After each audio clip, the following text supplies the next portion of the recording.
सबसे महत्वपूर्ण बात यह है कि चीन ने अंतिम समय में हस्तक्षेप करते हुए ईरान से लचीलापन दिखाने का आग्रह किया। इसके बाद ईरान सीज फायर के लिए राजी हुआ। चीन ने सीज फायर के ईरानी प्रस्ताव को अंतिम रूप दिया और फिर इसे पाकिस्तान के जरिए अमेरिका को भेजा गया। पाकिस्तान को इसमें मध्यस्थता करने को कहा गया। तो ये पूरा खाका किस तरीके से तैयार हुआ, कैसे ये पूरे सीज फायर के लिए दोनों कंट्रीज एग्री हुई हैं, उसकी डिटेल सामने आ रही है कि इसमें चीन का हस्तक्षेप रहा। हालांकि ईरान लगातार ये अड़ा हुआ था इस बात पर कि जब तक उस पर अटैक्स नहीं रुकेंगे, जब तक उसकी सारी शर्तों को नहीं माना जाएगा, तब तक वो सीज फायर के लिए तैयार नहीं होगा। लेकिन चीन की तरफ से कहा गया कि थोड़ा सा लिबरल आपको होना पड़ेगा, थोड़ा सा लचीलापन दिखाना पड़ेगा, जिसके बाद अब एक आखिरी प्रस्ताव तैयार किया गया। वो प्रस्ताव पाकिस्तान के जरिए अमेरिका तक पहुंचाया गया और अब दोनों देशों के बीच में सीज फायर का ऐलान हो चुका है और इसमें इजराइल भी शामिल है।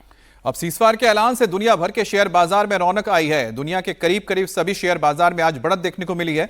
बॉम्बे स्टॉक एक्सचेंज में भी भारी बढ़त के संकेत मिल रहे हैं। इससे पहले जापान में सबसे पहले स्टॉक एक्सचेंज खुला, जहां पर वहां की निक्की काफी उछाल के साथ, करीब बताया जा रहा है 4.5% के उछाल के साथ खुला बाजार। उसके अलावा जो साउथ कोरिया का शेयर बाजार है उसमें भी करीब 2.5% की बढ़त देखी गई है। और माना जा रहा है कि भारत में भी जब ओपनिंग ट्रेडिंग हो रही है, ओपनिंग ट्रेडिंग में भी 900 अंक की बढ़त है। तो जब बाजार खुलेगा तो मान के चलिए कि 1000 तो क्रॉस करेगा ही और हो सकता है कि काफी आज उछाल देखने को मिले पूरे दुनिया के बाजार में। जो अब तक जापान में देखने को मिला है, साउथ कोरिया में देखने को मिला है, अब ऐसा ही संकेत भारत से भी देखने को मिला है। और यह सब कुछ मुमकिन हुआ है सिर्फ और सिर्फ एक वजह से, और वो है 2 हफ्ते के लिए सीज फायर अमेरिका और ईरान के बीच। और दूसरी सबसे बड़ी चीज जिसकी तस्वीर आप देख रहे हैं, यह हॉर्मुज की खाड़ी, यह है स्टेट ऑफ हॉर्मुज, जहां से अब तेल के जहाजों को गुजरने के लिए, गैस के जहाजों को गुजरने के लिए रास्ता मिलेगा, सुरक्षित रास्ता मिलेगा। और भारत समेत जापान हो, कोरिया हो, चीन हो, हर देश में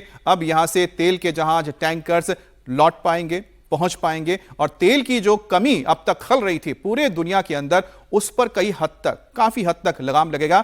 लेकिन यह सब कुछ निर्भर करता है कि इन 2 हफ्तों में किस तरह से बातचीत होती है। देखिए, जापान के बाजार में 5% की बढ़त देखी जा रही है और दक्षिण कोरिया के बाजार में 2.5% की बढ़त देखी गई है। सबसे अच्छी बात है कि देखिए, चीन के बाजार में भी लगभग 2% आप कह सकते हैं कि बढ़त के साथ खुले हैं। उसी तरह से भारत की अगर बात की जाए तो भारत के जो बाजार है, जो प्री ट्रेडिंग है, उसमें 900 अंक की बढ़त देखी गई है। तो इंपैक्ट भी अब सीधे सीज फायर का देखने को मिल रहा है, शेयर बाजार में दिख रहा है, होर्मुज स्ट्रेट पे मिल रहा है।